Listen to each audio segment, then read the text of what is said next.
Deixa eu agora trazer uma outra informação. O pré-candidato à presidência, Flávio Bolsonaro, apresentou o Plano de Segurança Pública Brasil Sem Medo, que entre várias propostas está a adoção da castração química para condenados por estupro e abuso sexual de crianças.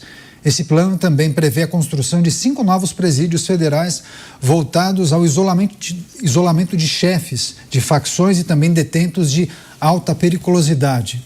Em paralelo, o Congresso também avançou na pauta da redução da maioridade penal. A segurança pública tem sido a principal preocupação dos brasileiros, segundo muitas pesquisas que vêm sendo realizadas. Então, para falarmos sobre isso, vamos conversar a partir de agora com o deputado federal Guilherme Derrite, que está aqui ao vivo nos estúdios da Jovem Pan em São Paulo, a quem agradeço demais pela participação. Deputado, seja sempre bem-vindo aqui à Jovem Pan. Obrigado pela gentileza. Eu que agradeço, é um prazer estar aqui com vocês de novo. Pois é, deputado, a gente tem tratado de questões que envolvem segurança pública e muitos levantamentos apontam a preocupação do brasileiro com essa temática que deve ganhar corpo, tração e muita importância no debate nas próximas eleições. Queria que o senhor destacasse, o senhor participou da elaboração desse programa, ou essas diretrizes, né, o Plano Brasil Sem Medo, que foi apresentado na semana passada. O que de mais importante consta nesse plano? Eu destaquei a proposta de castração química para condenados por crimes sexuais e, além disso, tem outros aspectos que o senhor gostaria de destacar. O que de mais importante quando a gente fala de combate à criminalidade está nesse plano? Conta pra gente. Caneta, é um prazer estar com vocês. De fato, eu participei da elaboração do Plano de Segurança, estou participando como um dos coordenadores do Plano de Segurança Pública do pré-candidato senador Flávio Bolsonaro. Esses são os 12 pontos emergenciais que foram tratados e apresentados no Brasil Sem Medo, na semana passada aqui em São Paulo. Além da castração química, cortar o mal pela raiz é o item que fala da castração química para estupradores e abusadores de crianças e de mulheres. Tem vários outros pontos, são 12 no total, mas eu traria como destaque, não todos de extrema importância, mas o principal ponto ali é um combate estrutural ao crime organizado. A gente abre esse plano Brasil Sem Medo dizendo que fronteira não é peneira e que nós vamos criar um sistema nacional de fronteiras para combater essa porteira aberta que existe no nosso país para os mercados ilícitos, em especial para a cocaína. A gente até chamou a cocaína Made in Brasil, porque infelizmente, por conta da ineficiência e da negligência do Estado em ter o controle de fronteiras, o Brasil tem um sistema nacional de fronteiras ridículo, irrisório. Nós temos que colocar, na nossa visão, as Forças Armadas para atuar, Exército, Marinha, Aeronáutica, colocar as polícias estaduais com boas iniciativas, como existe no Mato Grosso do Sul, o DOF, o Departamento Operacional de Fronteiras, como existe no Paraná, o BPFROM, convênios do governo federal com governos estaduais, para evitar que a droga, os mercados ilícitos de forma geral, mas que a droga entre com tanta facilidade como entra no nosso país e saia também com tanta facilidade. Lembrando vocês que a principal fonte de receita, por exemplo, do PCC, é o tráfico internacional de drogas, da cocaína. E essa droga vem da Bolívia, entra no Mato Grosso do Sul, Paraná, São Paulo e o Porto de Santos, que é competência da União, lamentavelmente se tornou o segundo maior exportador de cocaína do mundo, só perdendo para o Porto de Guayaquil, no Equador. Então, não existe, por parte do atual governo federal, e nunca existiu, nos sucessivos governos do PT, uma política pública robusta no sentido de inviabilizar e proteger as nossas fronteiras para atacar a principal fonte de receita do crime organizado, que é o tráfico internacional de drogas. Esse é um ponto de destaque também. Claro, tem outros como redução da maioridade penal já aprovada, já pautada na Câmara dos Deputados, mas uma redução mais enérgica, 16 anos para todos os crimes e crimes hediondos equiparados como estupro, como sequestro, como homicídio qualificado e até mesmo tráfico de drogas, a partir dos 14 anos já devem ser responsabilizados. 16 anos é o mínimo que a gente pode exigir. Estamos falando de um país que permite que um indivíduo com 16 anos possa decidir o futuro da nação por meio do voto, mas não pode ser responsabilizado sobre os seus atos. Eu gosto de dar alguns exemplos. Um especial, na cidade de Aracruz, no Espírito Santo, um criminoso de 17 anos, esse é o termo correto, que deveria ser correto, entrou numa escola, matou 4 pessoas, feriu outras 12, foi preso, Na verdade, o termo correto é apreendido. E o que aconteceu com ele 3 anos depois? Foi posto em liberdade, porque segundo o Estatuto da Criança e do Adolescente, nenhum adolescente infrator que tem entre 16 e 18 anos de idade pode ficar mais do que 3 anos apreendido. Isso não é razoável, isso não é o que a sociedade espera, e esse é um outro ponto que a gente vai defender de forma veemente nesse plano Brasil Sem Medo. Pois é, os desafios do Brasil, os desafios da segurança pública em destaque nessa entrevista especial com Guilherme Derrite. Deixa eu chamar os nossos comentaristas que farão perguntas. Eu vou começar com o Bruno Musa, que está com a gente também. Musa, seja bem-vindo, ótima noite a você. Sua pergunta, por favor. Muito boa noite, grande prazer estarmos juntos aqui. Muito obrigado pela presença. Bom, vamos lá. A minha pergunta eu queria, primeiro de tudo, enaltecer realmente esse direcionamento das políticas concretas ao combate ao crime organizado, que está simplesmente impossível aqui. O meu grande ponto é: como podemos trabalhar daqui para frente combatemos o crime, para a justiça fazer o trabalho dela e não colocar nas ruas quem deveria para sempre ficar preso lá dentro? Excelente pergunta, Bruno, porque esse é um ponto que ele é transversal. Ele passa por todos os 12 pontos emergenciais do Plano Brasil Sem Medo, que é combater e acabar com a impunidade. O grande problema do nosso país é que ninguém fica preso. Então, a recuperação do Instituto da Pena de Prisão no Brasil, ela é urgente, é emergencial. Então, nós temos vários e vários casos em que criminosos que, quando são condenados a 12 anos de prisão, a 15 anos de prisão, sequer ficam 1 ou 2 anos presos. E o Brasil acabou se tornando o sistema penitenciário uma porta giratória, que o criminoso é preso, mas já tem a certeza que rapidamente vai voltar para o convívio social e gera um índice de reincidência criminal no Brasil que passa dos 70%. Então, nós precisamos acabar com os privilégios, com os benefícios. É o custo do crime, como já elencou Gary Stanley Becker. Nós temos que encarecer o custo do crime para que o crime não seja uma atividade economicamente favorável para o criminoso. E só uma reforma ampla na legislação é que vai permitir que isso aconteça, porque nós temos que lembrar também que nós devemos retirar o máximo de subjetividade da interpretação da lei. Eu estou falando aqui das famigeradas audiências de custódia. O desafio no Brasil na segurança pública é gigantesco. Nós tínhamos há pouco tempo um ministro da Justiça e Segurança Pública que comemorava o índice de soltura que passava de 54% das audiências de custódia. Isso é um absurdo.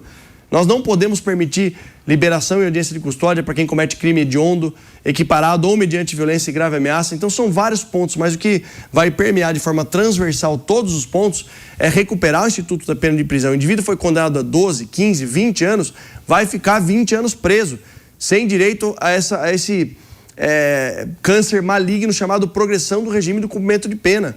Tem que cumprir 100% da pena. Mas o STF declarou inconstitucional. Então, cumpra 95%.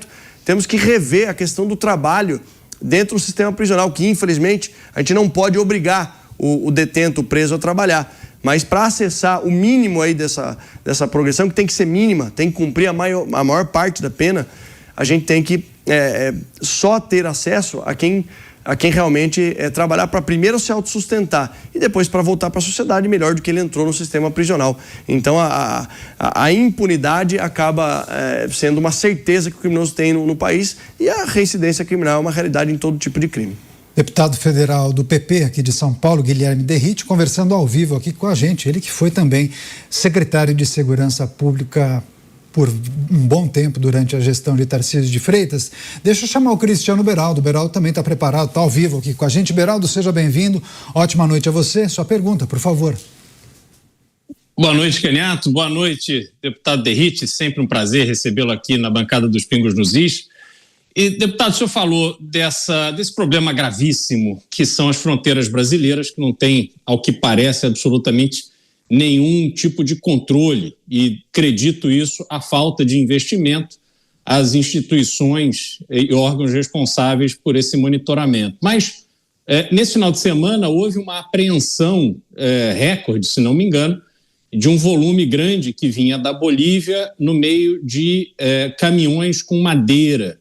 E, segundo as informações que foram divulgadas, essa apreensão aconteceu a partir de uma contribuição, uma parceria com os Estados Unidos, que forneceu informações que foram fundamentais nessa operação.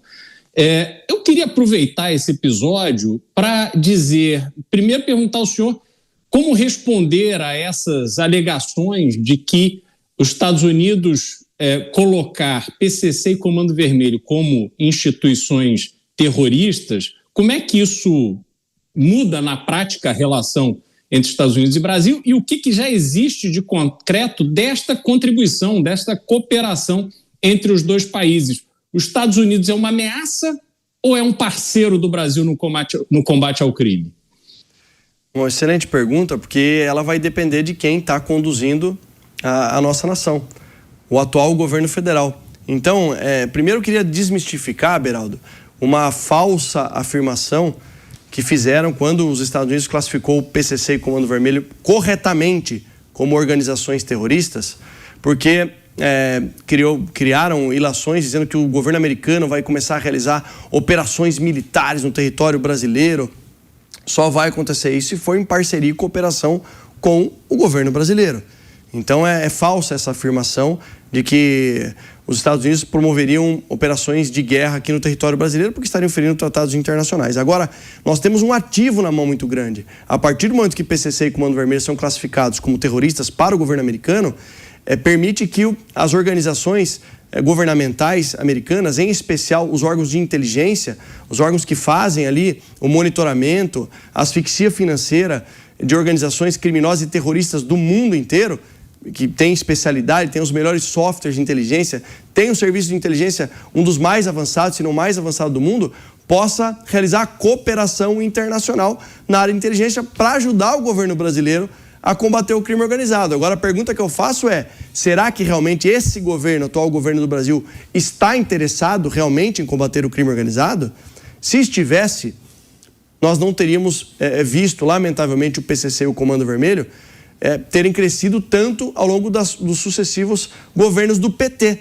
Foram nos governos do PT que o PCC e o Comando Vermelho se transformaram em organizações criminosas transnacionais e agora organizações terroristas. Então, essa operação da Polícia Federal, que tem um papel extremamente relevante, preponderante, que é uma excelente instituição, que é uma instituição de Estado e não de governo, e eu conheço vários policiais federais extremamente preparados e que querem realmente realizar esse trabalho, mas que dependem ali de quem está liderando esse processo do atual governo. E nós sabemos que o atual governo tem muita dificuldade no tema da segurança pública porque não tem interesse nenhum em combater. E nós estamos falando de um cenário eleitoral há pouco mais de 3 meses, 4 meses do primeiro turno das eleições. Então, a negação do governo brasileiro, do governo federal brasileiro em querer aceitar essa classificação foi única e exclusivamente eleitoral e também uma questão ideológica.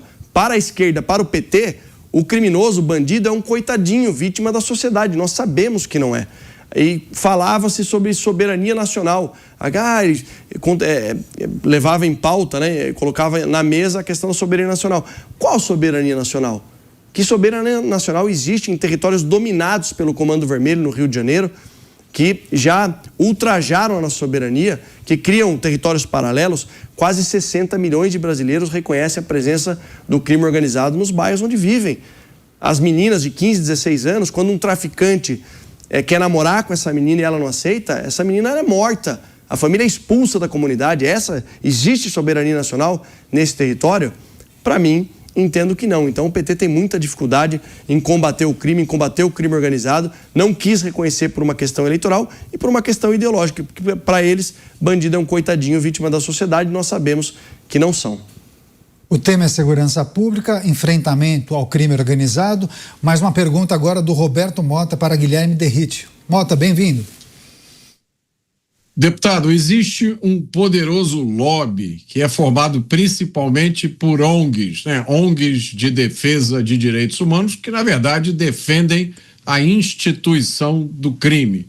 E esse lobby trabalha contra o endurecimento da legislação penal, trabalha noite e dia influenciando todo o sistema de justiça criminal. Como enfrentar esse desafio? Esse é um grande desafio, Mota, prazer falar contigo. Que existe no nosso país, Porque não sei o que aconteceu na área da segurança pública com o nosso país, que surgiram muitos especialistas que acabaram ocupando um espaço, mas que na verdade não conhece a realidade que vive um policial. E eu não estou dizendo aqui que eu sou melhor ou pior do que ninguém, não, mas a minha experiência vivida ao longo de quase 2 décadas combatendo o crime organizado na ponta da linha, como policial militar, como tenente, como capitão, atuando na rota, a principal tropa de elite que combate o PCC há muitos anos. A minha posição com 2 mandatos de deputado federal como legislador e como gestor da principal e maior Secretaria de Segurança Pública do Brasil, do estado de São Paulo, em 3 anos que fiquei à frente da Secretaria de Segurança Pública, realizando, diga-se de passagem, as maiores operações de combate ao crime organizado, Operação Escudo, Operação Verão, colocando fim a uma chaga que parecia impossível, que foi o fim da Cracolândia, com muita estratégia e inteligência. E aí a gente vê algumas ONGs defendendo medidas enviesadas, como eu mencionei anteriormente, dizendo que, olha, nós temos que tratar o criminoso da oportunidade, porque o meio onde ele vive é que vai formar, ele vai conduzir ele para a vida delitosa. E países desenvolvidos que adotaram a teoria econômica do crime de Gary Becker, que comprovou num estudo econômico que o crime é uma opção racional daquele que pretende delinquir baseada em custo-benefício, a gente deixou de lado e pouca gente falava sobre isso aqui no Brasil. Hoje existe mais pessoas falando e a população entende, inclusive eleitores da esquerda que já não aceitam mais essa teoria de que bandido é fruto do meio, de onde ele nasce. Não, muito pelo contrário, toma uma decisão racional. Acontece que existe a balança está desproporcional. Um país que existe audiência de custódia, visita íntima, auxílio reclusão, existia saída temporária de presos que nós conseguimos acabar e progressão do cumprimento da pena, progressão do regime de cumprimento da pena, tem muito mais incentivos para a vida delituosa do que meios para dissuadi-la. Mais uma pergunta agora do Luiz Felipe Dávila. Sua vez, Dávila. Boa noite, deputado Derrite, um prazer tê-lo aqui no programa conosco. Deputado, 2 medidas que foram tomadas em vários países para combater o crime organizado são contempladas no programa, mas o que o senhor vai fazer, principalmente se eleito senador, para fazer com que elas saiam do papel? A primeira coisa é criar presídios de segurança máxima para separar a prisão de facciosos de criminosos comuns. Isso é a primeira medida fundamental que o senhor sabe muito bem, para não continuar recrutando mais pessoas para o crime organizado dentro das cadeias, como acontece hoje. E o segundo é combater a lavagem de dinheiro. O senhor bem tocou aí no ponto desse acordo de organizações terroristas com os Estados Unidos, que vai aumentar a exigência dos bancos e instituições financeiras, porque senão elas serão retalhadas nos Estados Unidos. E nós vimos uma proliferação de criação de fintechs e mesmo os grandes bancos que aceitam qualquer um abrir uma conta que não tem histórico do dinheiro, que mostra onde é a origem do dinheiro. Como é que o senhor vai fazer para atacar esses 2 problemas, tanto no programa apresentado de Flávio Bolsonaro, como na sua atuação ao Senado? Porque se a gente não fechar essas 2 portas, né, deputado Derrite, nós não vai conseguir combater o crime organizado. Perfeito, você está extremamente correto, professor Luiz Felipe Dávila, um prazer falar contigo. Tem toda a razão. Primeiro, está expressamente previsto no plano Brasil Sem Medo, primeiro a classificação como terroristas, da nossa parte, não esperando apenas que o governo americano reconheça, é o item 1 do Brasil Sem Medo, e um dos itens além de criar 5 novos presídios federais de segurança máxima, para que a gente possa isolar membros de facções criminosas, em especial os líderes dessas organizações criminosas, sem direito à visita íntima, sem direito ao auxílio reclusão e com todo e qualquer contato sendo monitorado. Eu estou falando, inclusive, das conversas com os advogados. Esse é um primeiro ponto. Segundo ponto, no mesmo item que fala dos 5 novos presídios de segurança máxima, que hoje o Brasil tem 5, nós vamos dobrar a capacidade, nós estamos falando de oferecer para o sistema prisional como um todo, fortalecendo os estados, 500 mil novas vagas, 500 mil de vagas no sistema carcerário brasileiro, ajudando os estados, inclusive com financiamento. Um dos itens fala mais verba e menos verbo, ou seja, ajudar os estados a custearem também o custo da segurança pública, o custo do sistema prisional. Os dados do Ministério da Fazenda do atual governo mostram que o investimento em segurança pública é 0,4% da fatia do orçamento. Como que esse governo vai convencer alguém de que prioriza a segurança pública investindo só isso? E um outro ponto extremamente importante que você trouxe é a questão do combate à corrupção e da lavagem do dinheiro. Eu quero relembrar aqui um item. Nós incorporamos na lei antifacção, da qual fui o relator, um avanço muito grande na descapitalização de bens, o perdimento de bens da lavagem de dinheiro. Em 2 pontos. Primeiro, uma ação civil do Ministério Público, imprescritível e independente. O que isso significa? Eu não preciso esperar a ação penal transitar em julgado, e vocês sabem que, por vezes, isso demora muito. São várias instâncias, tem escritórios de advocacia especializados em protelar cada vez mais essa condenação, para depois, tão somente, atacar a descapitalização de bens, ou seja, a lavagem de dinheiro por parte de muitas empresas que usam o CNPJ para lavar o dinheiro. São ações independentes que acontecem simultaneamente. Isso foi um grande avanço na lei antifacção.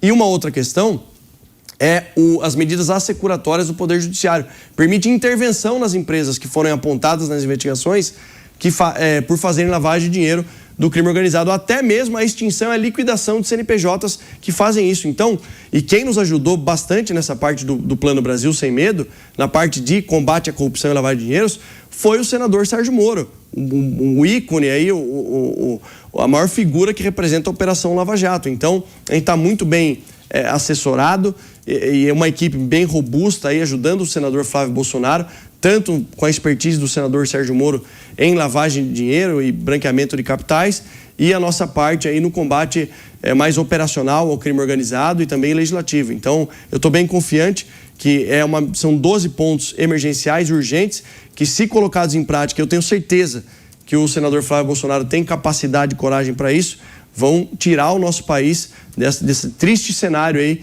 de domínio territorial e do avanço não só da criminalidade organizada, mas do crime comum também. Por isso chama Brasil Sem Medo. A gente quer fazer com que o brasileiro não tenha mais medo de andar nas ruas, que as crianças possam, como era na nossa época, podiam brincar na rua à vontade, sem ter medo de sofrer qualquer tipo de interferência ou do medo da criminalidade.